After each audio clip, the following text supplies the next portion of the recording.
Hello and welcome to the Work at Home Moms Strategy Hour. We are talking about Twitter today. I'm joined with my co-host Kelly Miller, and we're going to talk about Twitter tips and tricks and strategies. Hey there, Kelly. And Hi. we're going to get deep into some strategies for using Twitter to grow your circle of influence, regardless of which type of business you run, whether you're running a blogging business, if you're in network marketing, direct sales type of thing, if you're running a brick and mortar business, any kind of business needs influence, and it needs you to grow your circle of influence. Twitter is one of the best ways to do that online. Wouldn't you say, Kelly? Oh yeah, I totally agree. Twitter is my go-to. No matter what I'm doing, who I'm trying to talk to or look for, I go to Twitter. Absolutely. Both of us have both used Twitter effectively for quite a long time. We both regularly also host something called Twitter parties, and we can talk a bit more about that as we go on here. So what we're going to do is talk about some of the tools, some of the general sort of what to do, what not to do when you're interacting on Twitter, and try to just give you guys some of what we've learned over our years of experience with using Twitter. So Kelly, why don't we start off with first what not to do? Let's just talk about some of the quick things. Don't do this on Twitter. Do you have any suggestions, Kelly? Oh, come on, you put me on the spot. Yeah, Oh, well, you know, that's to make it don't do fun. that. No, really. We talked about this several weeks ago. We kind of got sidetracked and got into the whole Twitter thing about what not to do. So this is a really good one. If you want to look professional and you want to look like a business, do not get on Twitter and start just dragging people through the mud.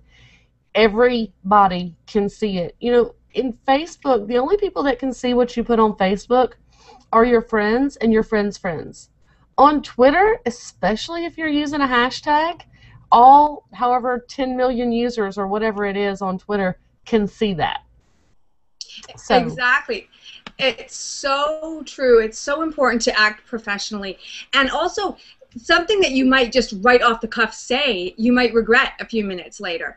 And, you know, you can go in and try to delete that tweet, but that's not deleted forever. Someone could have retweeted it.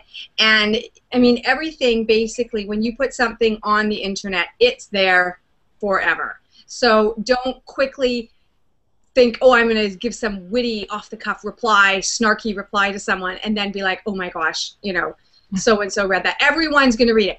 I often say, if you wouldn't feel like standing up in a church and saying it out to every single person you know, will know, every job interviewer you'll have in the future, if you wouldn't want to say it in front of all those people, don't say it on the internet. That definitely applies to Twitter. yeah, Okay, any other what not to do's, Kelly? well, just what you just said. I read a thing on Facebook today that said, taste your words before you spit them out. Ah, And it was it just, it grabbed me. It was so perfect. It's like, that's so true. How does it taste? How are other people going to take those words? So, yeah, that was really good. it is. Maybe It's that's so true, something. and you can't get your words back. And you know, you can apologize for things, but you can't undo the damage. And we've seen that over and over and over with different, you know, drama situations that have happened. With brands doing something inappropriate, or people, or celebrities. You often see celebrities. These are some of the people that get in the most trouble on Twitter, because I think as celebrities, they're very kind of insulated in a bubble in their normal lives, and then they get on Twitter and will sort of say all kinds of ridiculous things that they might say. Now, this is not all celebrities, obviously, but I'm just talking about the ones that, you know, might make it on the news with a silly tweet or a rude tweet or a nasty tweet or something like that that was inappropriate to use on Twitter. It's not like being in a bubble where everything you're saying is only being interpreted by certain people. So that's an important thing. I would also like to suggest, please do not auto DM. Do not auto DM a thank you for following me. These are so frustrating. Some of us nowadays have our DMs set to go to our phones on a text. If we get an auto DM text saying thank you for following, it is very annoying. Okay, so it might seem like an effective, easy way to send someone to your website. I'm gonna suggest no, don't do it. Most regular Twitter users will be annoyed by that. Okay, so no auto DMs. Wouldn't you say, Kelly? I kind of agree. I have seen some auto DMs, and I don't know what they are. I'd have to research it, but that actually puts in your name. So, like, it says, "Hi, Susan. Thanks so much for following me. I look forward to reading your," and then it quotes stuff from your Twitter thing. And you can tell they're auto because Yeah. if I follow somebody, I usually follow them on all 3 of my IDs. So I get the exact same auto message back. But it doesn't, your average Joe would not know it was an auto thing because it calls you by name and everything. So that's pretty cool. That is a smart robot there. But I would still venture to say it's better not to do it. Because now you could run a test, and of course testing is everything in marketing and not really opinions. It's like the way everyone says pop-up, boxes are annoying to get for email subscribe lists, and yet test after test will show that it still works, okay? So, take my advice with a grain of salt. Whatever. If you don't care about annoying some of the people and you still want to do it, then by all means, do what you like. Yeah. My main ID has an auto DM on it. Oh, does it? Okay. So there you go. It says, and I can't remember exactly what it says, but it says something like, I'm so glad we're chit-chatting on here or something. Let's go in more than 140 characters on Facebook, and it gives my Facebook link. So it's something like that. So, I can't remember. And like I say, and it's working. I mean, I get Facebook followers. It works. Exactly. That's like the same thing as the newsletter pop-up, which I think you have on your site, and I know, and I'm going to put it on ours too. I think I've for years and years debated it, but I'm going to test it out. I know that it annoys a lot of people. Like, for example, Scott Stratton, who is a great influencer online. Scott Stratton describes, I think he said something in a talk once about a pop-up being like a punch in the face when you walk in the store or something like that. It was some crazy thing. And so, he's really anti the pop-up. And I say pop-up even though I mean like all variations of it. And there's ways to do it in a less annoying fashion. It's important if you do that to only do it on the first time, blah, blah, blah.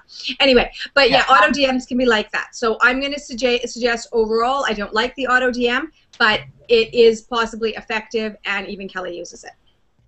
Okay. Any other let's not do on Twitter? Yes. The hashtag fillers.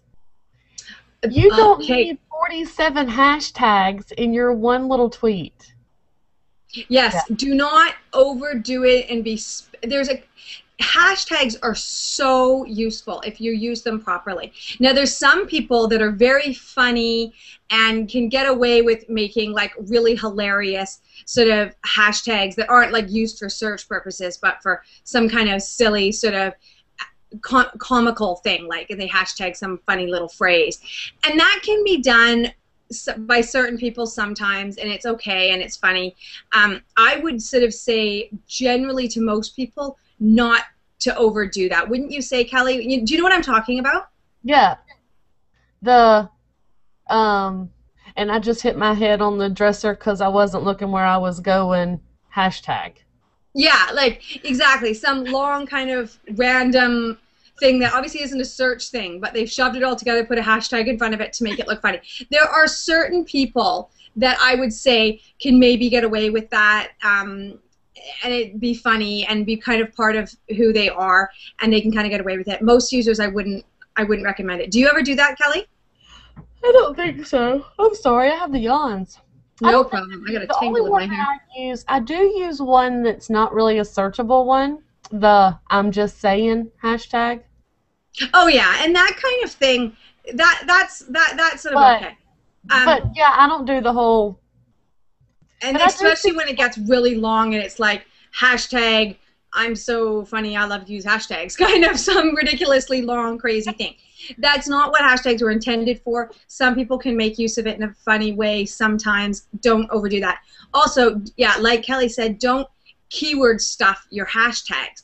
There are certain times, like, you can use up to like 3 hashtags reasonably, I mean, in a tweet, and I will do that often. Like, you know, for example, I'm running a Twitter party tonight, and I will be hashtagging summer learning. I have to put an ad on lots of those ones, so I have to go, I'm doing hashtag ad, hashtag summer learning, and then for the different content ones in there, I'm hashtagging crafts for some of them, hashtagging art, hashtagging kids activities.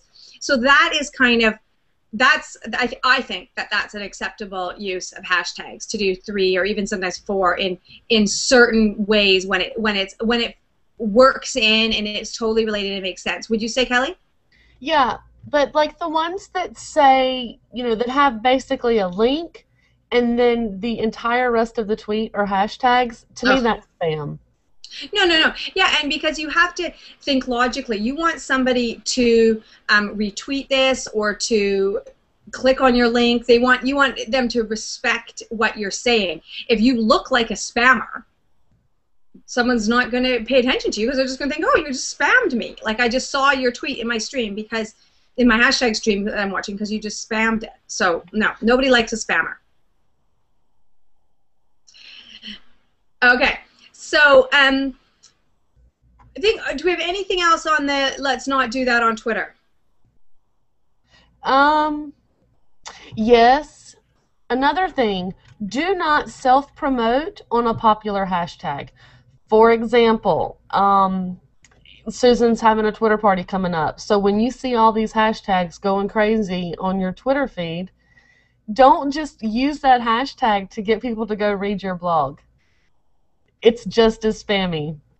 Yeah, it's like, yeah, don't hijack somebody's hashtag and then, and spammers do this all the time. So as soon as something's trending, as soon as someone's trending, they'll go in, spammers totally do this. They're watching the trend lists, and as soon as something's trending, they're going to spam out their stuff on that. So yeah, you don't want to hijack it. However, it is a very good idea to be watching what's trending and then to go in and interact in it. And when you are interacting in it, there's appropriate ways, obviously, to behave in that conversation, and people will see you and perhaps follow you from that. But you're right, Kelly. Don't. I mean, now, that being said, say during my Twitter party for summer learning, you have written a post about activities to do in the summer. Go ahead and share that during the party. You can say, I've written this post about whatever, and it's totally related. By all means, that's providing valuable input and participating in an appropriate way. So go right ahead with that.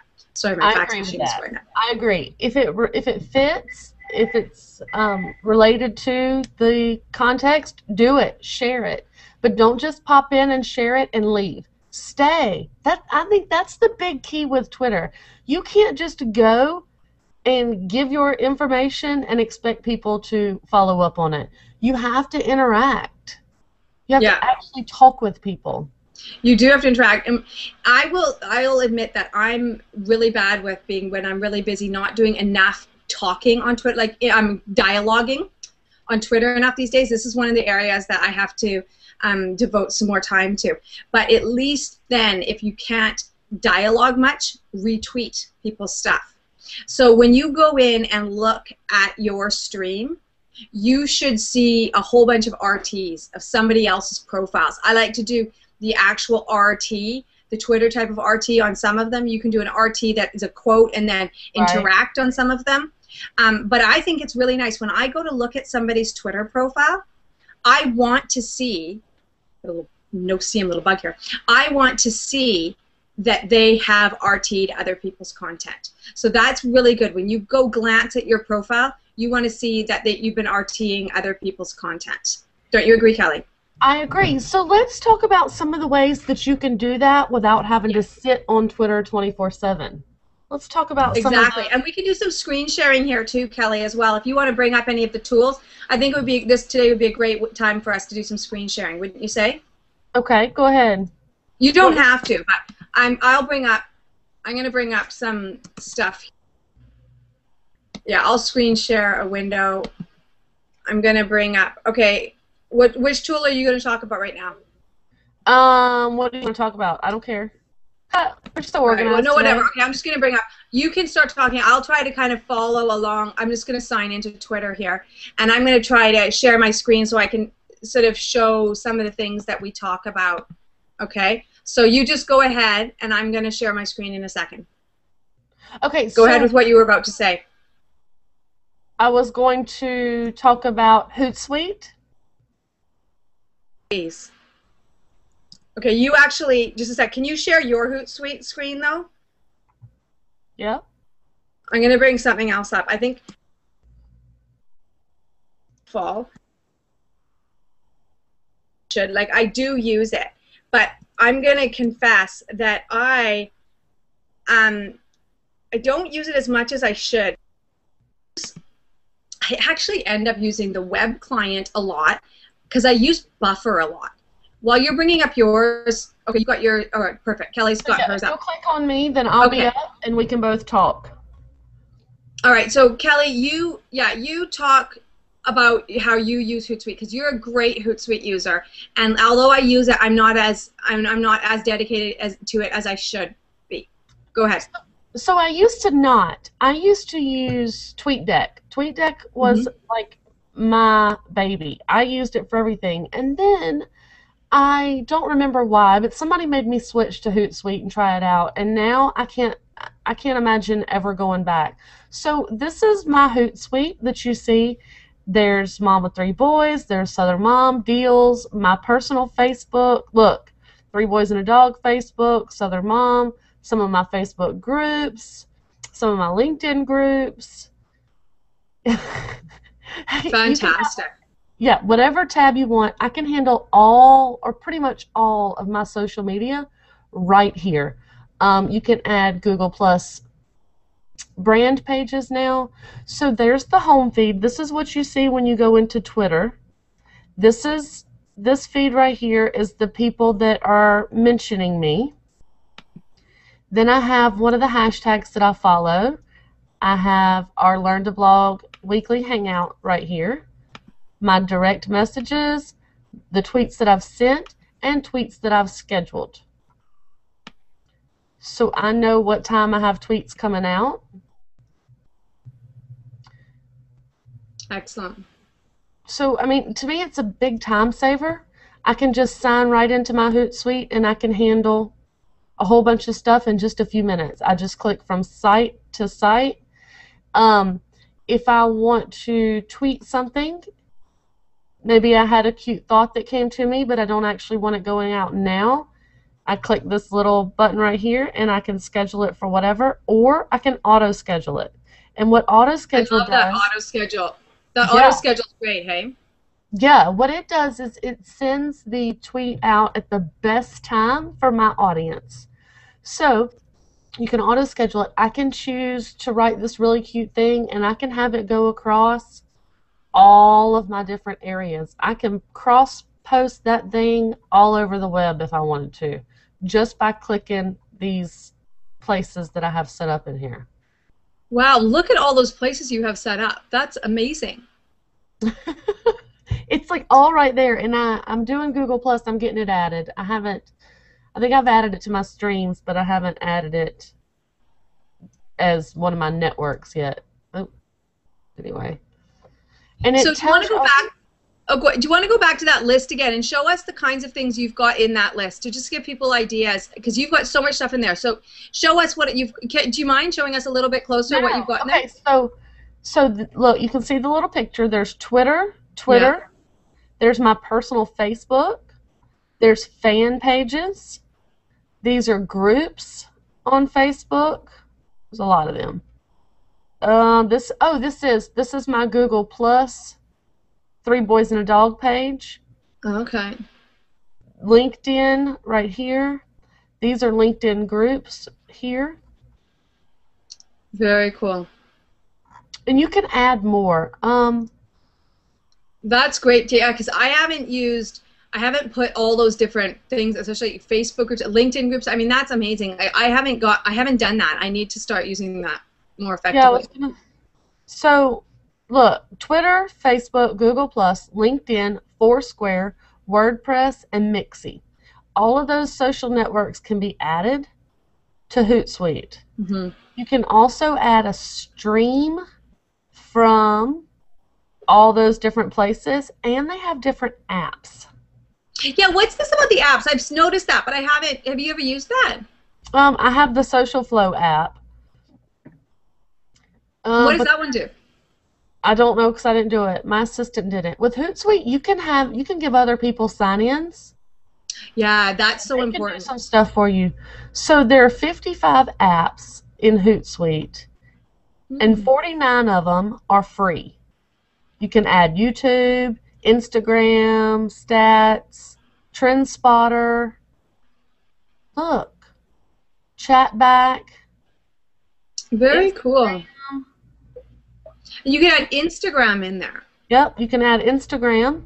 So you can just handle it right there within your Hootsuite. You can like people's stuff and comment on their stuff.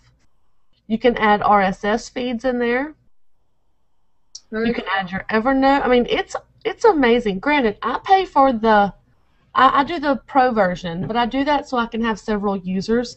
With my interns and my assistants and my writers, I have a lot of people that need access to my social media stuff, but that I don't necessarily want to have full access. I don't want them to be able to get into my account settings within my Twitter and Facebook and all, but I want them to be able to post, and they can do all that within Hootsuite. That's excellent. So yeah, that's a good point to put out there, is that you are using the pro version allows more than one user, but you can still, in the free version, you can still add your different networks, right? Is this? You can. I can't remember the differences. It's something to do with users, and it's something to do with the number of accounts that you can add. And I don't remember exactly how many you get with free and how many you get with paid, but like, for example, so don't quote me, it's just an example, you can only add, 3 Twitter accounts, but with the pro you can add more, for example. Yeah. Definitely, I'd say these days I most commonly see Hootsuite.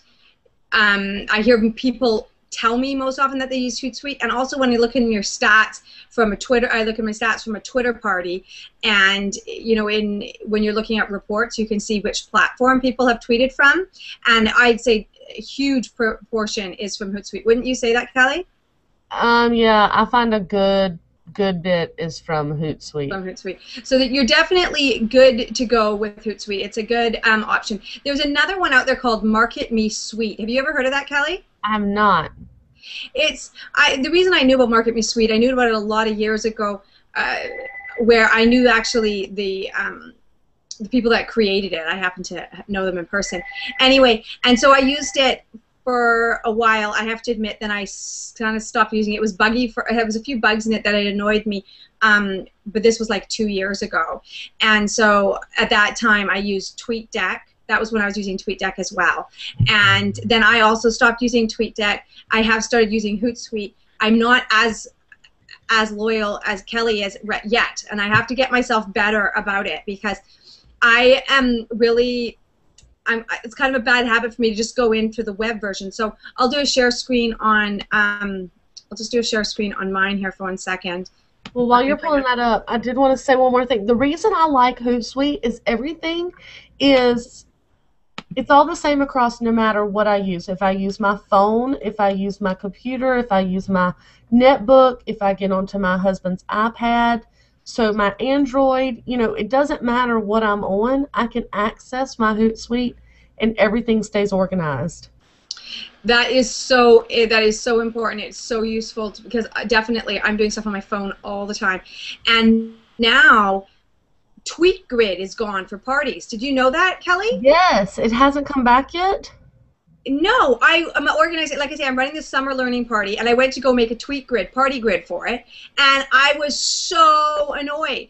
So more about that in a minute. But the better you are with using something like Hootsuite, because I guess would you, when you're running a Twitter party, just use Hootsuite, or would you still have used TweetGrid during a Twitter party? There's something else, and I can't remember what it is now. Is it Twubs? Maybe. Okay, we'll talk more about TWABs in a minute. Okay, so I just wanted to show if you want to use, just a second here, if you want to use Twitter, and can you see that on my screen here? I'm just on the web version. Now the web is the web platform has gotten a lot better for using Twitter. I mean, in the old days, it was like hopeless. There was you couldn't use the web version of it. But there's a lot that you can now, and it's actually pretty handy. I actually, like I say, because I'm not as dedicated a user of Hootsuite at the moment, I'm pretty sort of, I end up going into the web one a lot. I use my lists quite a lot. I have a lot of private lists and public lists, and what I'll often do is use the buffer. So say, for example, I want to come in and I'm going to look in some of my lists. So you're going to end up seeing all of my private lists and stuff. I've got all kinds of private lists. What's that? What's that? I just laughed. Okay, I got all kinds of your private lists. That's it. Just yeah. Oh, I got all kinds of private lists. The bad thing about doing these hangouts, you guys get to see our stuff. I know, it's hilarious, isn't it? And then it's like out there on the web forever and ever. Okay, so here on, for example, when I use lists quite a lot. This is actually a public list that I share with a group called Social Media Power Team, and you can see we have 115 members. And one of the things that I like to do to keep things really, really simple and retweet out some people's stuff, I come into this group here, and these are all the people that are in this networking team that we've called Social Media Power Team. Okay, if you're not part of this group and you want to be, and you're watching this video, you can go to 5minutesformom.com/power. I'll show you /power. And this isn't very publicized. I kind of just tell people usually on a one-on-one sort of way. This is part of a Social Media Power Team. It's this group of for bloggers with influence. You can sign up to get on the email list, add your Twitter handle in the linky down there, and then we will add you to this Twitter list and to a Facebook group. So what I do, I like to use this to really quickly see my friends' content and retweet out appropriate stuff. And I love to use the Buffer app. Do you use Buffer ever, Kelly? But you're so busy with Hootsuite, you don't need Buffer, right? I guess. Is that true, Kelly? You don't need Buffer if you're just totally using. I don't really know what Buffer does. Okay, so what Buffer is it's a bit like the auto schedule.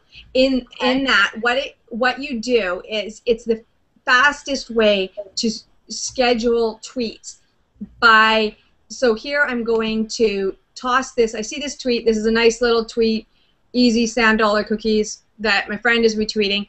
I can add it to my buffer here. So when I've clicked to get here, what I've done is I have the buffer installed. I've set up an account with Buffer app. So you go, if you don't have an account yet, you go to bufferapp.com, okay, and you set up an account. And what it is basically, it's like a stack. See in their little logo? It's like a stack of tweets. So you kind of fill up your buffer, and you assign out your schedule to be whatever you want the best times for your tweets to be. So say you put a schedule out saying, okay, I want tweets to go out at 5 a.m., 5:13 a.m., 7 a.m., 7:24, whatever you think your ideal sort of schedule is. All right? So say I come in here again. Okay, here, I'm going to retweet this one from Tammy Lee Tips. So I'm going to click on Buffer there. I've installed this extension for Buffer so that it will do this, okay? You can click on Buffer, you can change it to quote and add something, or you can leave it as it is. You can select your different profiles. In my Buffer app, I've made Susan and Janice, I've added those to here. So say I want to select to go out on Susan's buffer, then I can just hit Buffer, and then it just adds it into the buffer. So it's a super fast way to retweet. Now, if you're using Hootsuite, you don't necessarily need to use Buffer app. For me, since I hadn't been so dedicated to Hootsuite, I had gotten really kind of almost lazy with using Buffer. So I'll just cruise along, and I use this a lot, especially for my social media power team group, because it's one of the easiest ways for me to really quickly retweet my friends' content. So I just come in here, I quickly am looking for tweets that make sense to retweet, and I can add them to the different accounts. So I'm going to buffer that out. I'm going to say Janice is going to retweet that one out and put that in Janice's buffer. Okay? So the thing is some people will say, oh, and here from Mom It Forward, I'm going to add her to my buffer. Okay? And some people, especially in the older days, people used to complain about, I'm just going to take off my screen share for a second here. People used to sort of complain about scheduling tweets. They used to be like, oh, it's not authentic. You know, you need to be online when you're actually tweeting content. And I think nowadays people have kind of left that objection mostly behind. I think a really good candidate for scheduling tweets is when you are sharing content. If you're retweeting someone else's content or you're sharing your own content, it makes sense to schedule those kinds of tweets. They're the type of thing that you're giving value to your stream of content. So you can kind of think of your Twitter stream as like a microblog. I mean, that's really what it is. It's a microblogging platform. And when you go and look at your profile, you want your profile to have a nice varied amount of content. You want it spread out across a good amount of time. You want to have a certain percentage of interaction tweets where you're replying to people, a certain set of retweets where you're retweeting someone else's content, certain set where you're doing your own content. People say that should be about a 10%. You should do one of your own for every 10 at maximum type of thing. So I've always heard 80-20 for everything. Everything. Pinterest, What's Google that? Plus, Facebook. I've always heard 80-20. Yeah, 80-20, that type of thing. Yeah, that's fine. Mm-hmm. And so Buffer app, like I said, is a really easy way, and especially if you're kind of just getting used to using Twitter and you're not quite ready to dig deep into using Hootsuite, I'd say Buffer app is the easiest way to start with scheduling tweets. It's so easy to use just from the web platform. Like I said, you just can buffer right from there. Then you can go in, you can log into your Buffer account, and so see here I'm in Buffer, and in Susan Cararetto I can see I don't have many things in my Buffer, but I just got that tweet there that I had added into my Buffer. You're not screen sharing. Oh, sorry, I wasn't screen sharing. Don't you hate that when you? Anyway, okay. I don't know if that's necessary for me to screen share that. Maybe, okay, I will turn my screen share back on and just go show what I was just saying I was doing. So I was just saying here in the Buffer app that you can go into Buffer and you can see. So here in Buffer, when Susan Cararetto is selected, you can see that I've got this tweet that I had just added to the Buffer, and you can actually go in here and edit it. You can say change to quote and even change and edit this tweet before it does go out. So you can see it. And you can also, there's analytics, scheduling, and whatever. So Buffer is very, very handy. I really like it. It's very simple. And so Market Me Suite, while I'm sharing, I'll type Suite. I don't know if it's going to log me into an account. To be honest, I haven't used it in so long. So, okay, so here's just the homepage of Market Me Suite. We're not seeing the right thing, I don't guess. Oh, darn it. Just a sec, I've got the wrong window selected. Oh, yeah, I selected the wrong window. Don't you hate that? Okay, just one sec. Sorry, I took a guess at which window I guessed. Thanks for telling me, Kelly.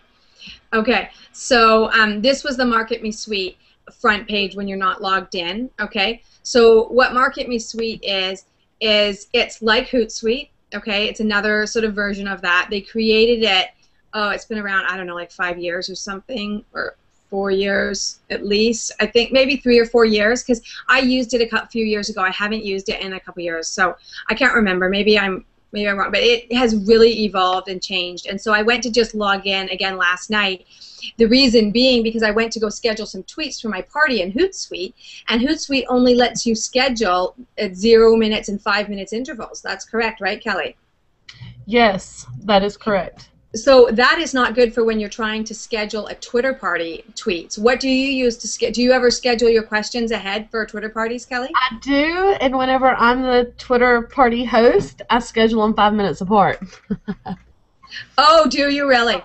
That's fine. Well, I'm running this for this Twitter party that I'm running tonight. Oh my gosh, I have 4 sponsors. It's going to be a great Twitter party, but I've never done one like this before, so it's crazy. I have worked so hard on this Twitter party, ladies. I have never worked so hard on a campaign. It's ridiculous how hard I've worked on this thing, because I've brought together 4 small sponsors, and I've put 16 questions in instead of usually 10, right? So I've got 4 questions sort of for each sponsor, and I'm handing out 4 sets of prizes. I've got 16 prizes, so it's really going to be fast-moving and busy. So I needed to tweet out at different intervals.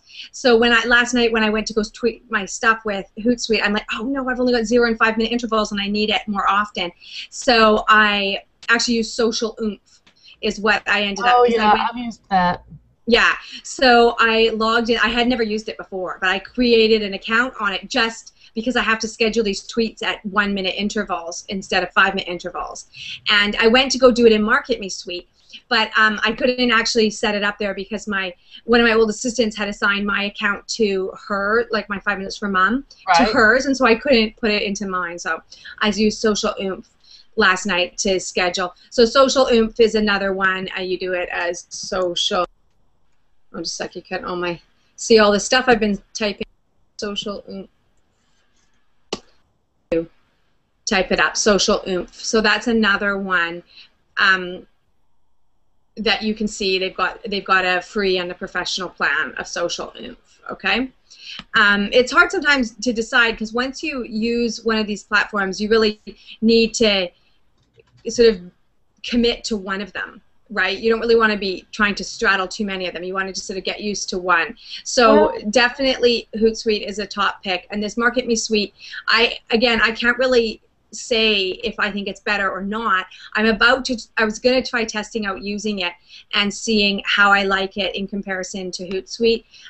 These days, again, like I said before, it used to be a lot just like TweetDeck. It was very similar to TweetDeck. It had a couple of better features than TweetDeck at the time, and so I really liked it. But then they had a couple of bugs that were just annoying me, and I just couldn't cope with those couple of bugs that they had. That then they probably obviously fixed soon after, but by then I'd gotten out of the habit of using it. So anyway, so Social Oomph does let you schedule tweets at minute intervals. Hootsuite is only at 0 or 5 minute intervals. Now, so we want to talk. Let me talk a little bit more. Let's go in a bit more into the concept of lists and why you want to use them. Since you were talking, is that good with you, Kelly? Hang on, wait. You were talking Twitter parties? Oh yeah, we talk Twitter parties? Yeah, JC had a question. JC wants to know any advice for hosting a Twitter party, especially being my first time. For hosting one, yes. Okay, good question. For hosting, okay. Yes, there. I'm just going to. Okay, so for hosting Twitter, I'm going to take a screen share off for a minute here. Okay, if you're hosting a Twitter party, Twitter parties are great. First of all, let's just define what a Twitter party is. And if for anyone who doesn't know what a Twitter party is, basically, and I actually have a little page that I will bring up here with, just a second. With the and I'm going to be updating this page with more information about Twitter parties. Oh, I'm going to screen share again.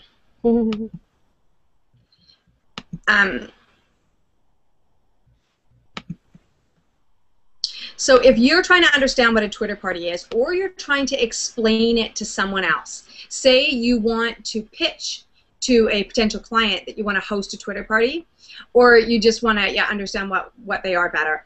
Here on 5minutesfromhome.com/Twitter party, I explain a little bit about what a Twitter party is. So it's a live chat using the Twitter social media platform and the hashtag search feature to connect participants to the conversation stream. So it's basically a fast-moving, focused chat, text chat, usually lasting an hour, sometimes an hour and a half or 2 hours, but the most common time is 1 hour. It has participants, usually there's always a host, and there's often sponsors, okay? Sponsors will often provide prizes for a Twitter party. It moves very fast, and so we used to use tweet grids that we were just talking about to watch. So here this explains why we love Twitter parties, how a Twitter party works, how to join one. So we've said that we used to often use tweet grid. And so if you're hosting a Twitter party, I would have always said set up a tweet grid. Now what I did, I'm going to use, because this doesn't exist,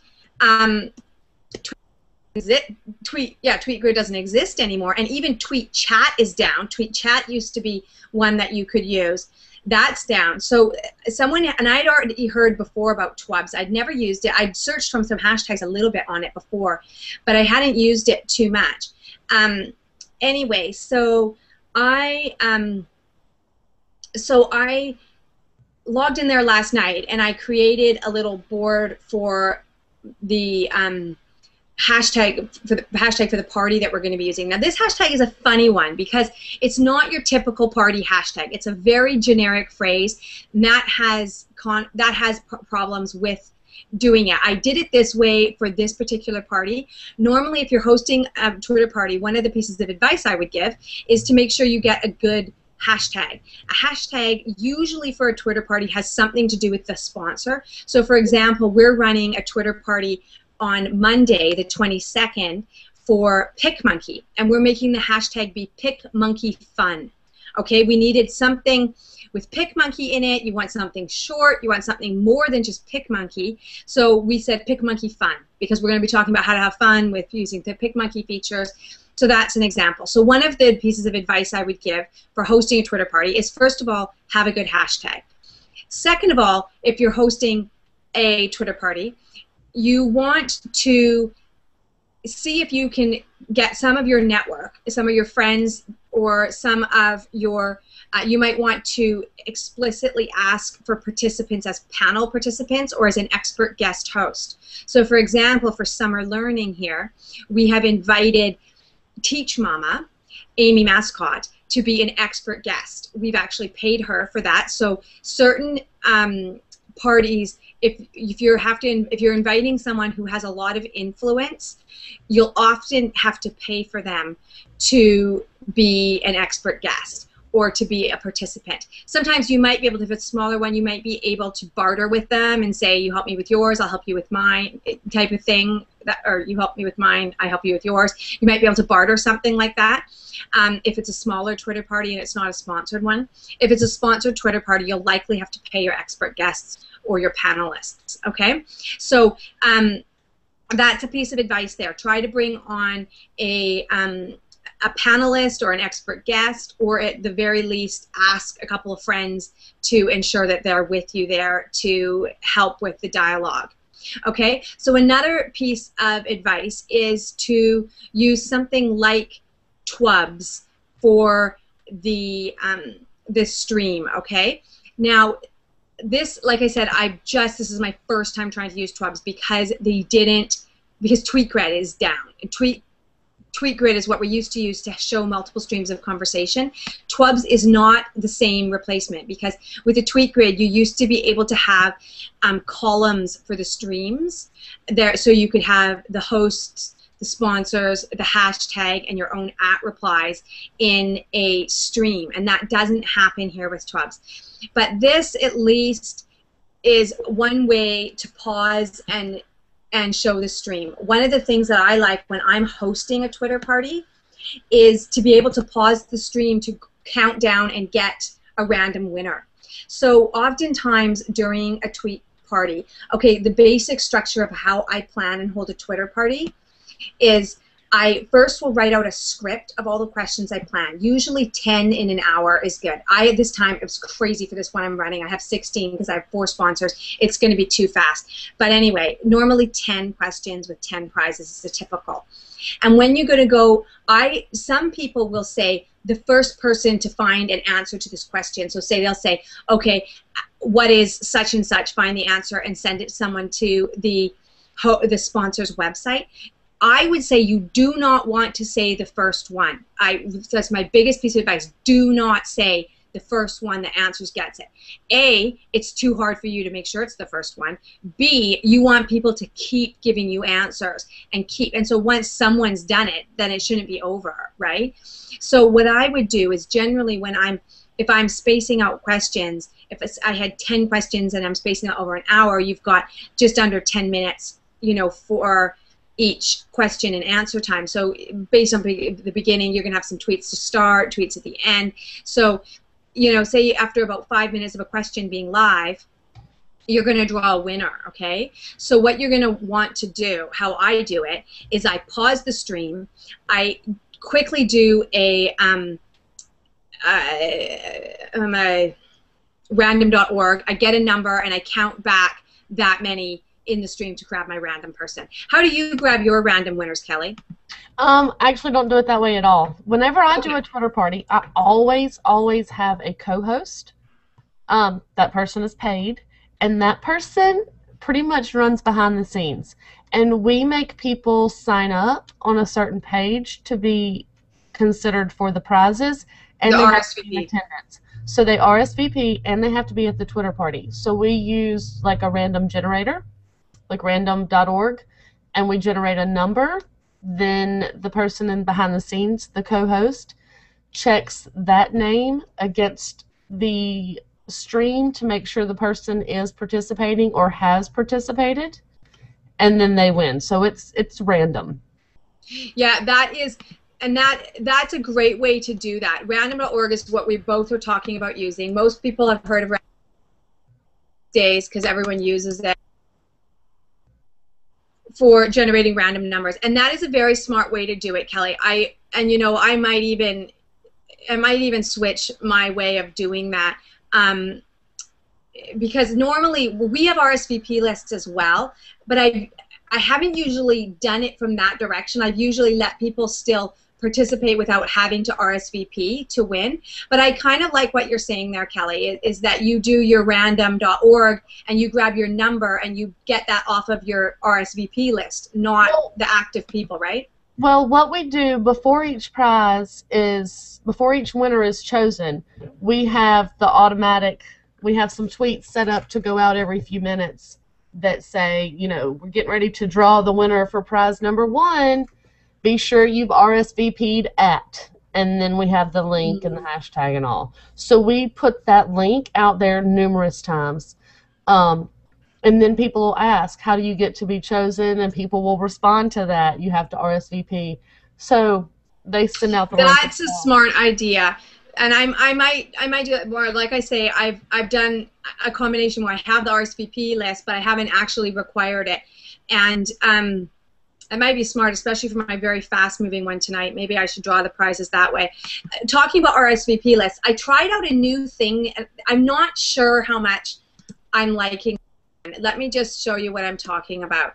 Okay, we have 9 minutes. Oh, darn it, man. We're out of time. We're going to... But look, we can do Twitter parties next time. Let's get back to our business, and let's maybe do Twitter parties on the next one. Yeah, you're right. I'm sorry. We've gotten so sidetracked. Yeah, there's so much to talk about Twitter parties that you're right. We should do a whole other thing just on Twitter parties and how to plan one, host one. Okay, so you go back to Kelly to grab control. Get me back under control, Kelly. Okay, so you're still talking about how to use it for your business. Go on. Okay, so I use Hootsuite, as we talked about. I also use Twitter feed. Yes. And I use Twitter feed, and I put my tribe members' RSS feeds. I can do a hashtag that I automatically retweet. So I can set it up to retweet one of Susan's posts every single day, and it retweets her. So it retweets at 5 Minutes for Mom, a title, a link, a hashtag if I set it up. So that's one of my go-tos, just to get some extra content out there that I don't have to go looking for to set up. That is such a good advice. Absolutely. I haven't used it nearly enough, and that's going to be something I'm going to set up right away. I have to start using that. Yeah. Okay, what else? Yeah, I was going to say, Crystal and I talked about it in our first video of our Learn to Blog series. It's on my site, my YouTube, and we actually do a screen share and walk you through how to set it up totally from start to finish. So, you know, if you're interested in that. We will link that after. Kelly, after, if you can toss that link into the conversation stream here. Everybody check out that the Learn to Blog series that Kelly and Crystal run is fabulous. You've got to watch that. So definitely check out that one. So, yeah, Kelly talked a little bit about searching on a hashtag. When you're trying to grow your network of people, that your circle of influence, you really want to use hashtags effectively to find the types of people that are the people that are talking about the types of things you want to talk about. So if you run a crafts business, you want to search on hashtag crafts, hashtag crafts for kids, hashtags even parenting, kids, these types of things, and then you want to follow those people. You want to also really use lists. I started to talk about lists earlier. Twitter lists are so fabulous. I love using them. I set up a lot of private ones that I can follow. So say I'll set up like influential social media. I'll set up influential mom bloggers. I'll add certain influencers into those groups. I set up a category like educational, where I set up certain influencers and certain companies that tweet about educational things. And then what you can also do, I really recommend this as a tactic, to follow other people's lists. You don't actually have to even follow all the people on the list to follow their list. So this is a great, I've got you focused, Kelly. Sorry, I've forgotten to. So we're all watching Kelly drink while I'm talking. Okay, so this is a great workflow. Say okay, and I'm going to actually, let's just even walk through this. I'm going to do a quick screen share on this workflow because I think this is really a useful strategy, okay? We're running out of time. We've only got 5 minutes, but bear with me because I think that this is useful. I hope so. Okay, I'm going to screen share this. Say I want to find influencers. I'm going to go to Teach Mama's profile, okay? So I come in, I see Amy Mascot, she's influential, I know who she is. I want to find out who are other people like her. What I do is I come into lists and I see lists that she's subscribed to, so I can watch I can see what she's watching. Then I can see also who is she a member of. People have added her to certain lists. Okay, so I made a summer learning list and I've added those. She's in that one. But so we can see here, look, brilliant tech moms. Someone here has curated a list of 495 clever tech moms, early literacy, mommy bloggers. So you want to come in here and then you can see who do other people think are influencers, and then you can interact with them. So say, for example, you want to come in and you want to see, okay, early literacy. So who's, so I'm just going to close this door here. Got that. Sorry, I've got lawn people outside. So here, if you come into this public list of early literacy, you can see, look at who all these members, so you can go on list members and see who all these members are, and then you can follow and interact with in particular ones. So say you're really interested, like I say, in early literacy, Read to a Child. Okay, this is a nonprofit organization. This looks really interesting. I can follow them, or I can add them to one of my lists just right there. Or I can say, so I can just say follow if I just want to follow them. But what I really recommend is if you're going to take the time to follow someone and add them to your list, interact with them. So go click on Read to Child. Look, Read to a Child, and you can go to their full profile. Again, this is just using the regular web interface. I like the simplicity of how easy this looks on my eyes, and so I tend to use this a fair amount. They're not that active. Okay, look, we see here, oh, I was following them. Maybe I've changed my mind. they've only got 46 followers. They're not very active. I'm not going to use up a follow with them. I'm actually unfollowing that, okay? So you might want to check them out before you follow them.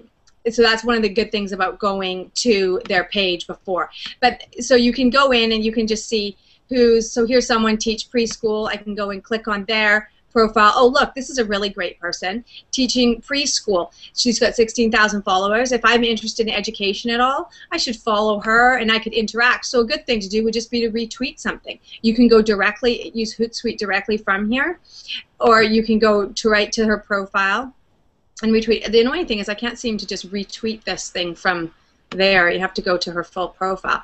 But I would definitely, so it's a huge strategy, is if you're going to follow new people, then do a reply or do a retweet on them so that they'll see that you're interacting with them. That'll increase the chance that they will follow you back.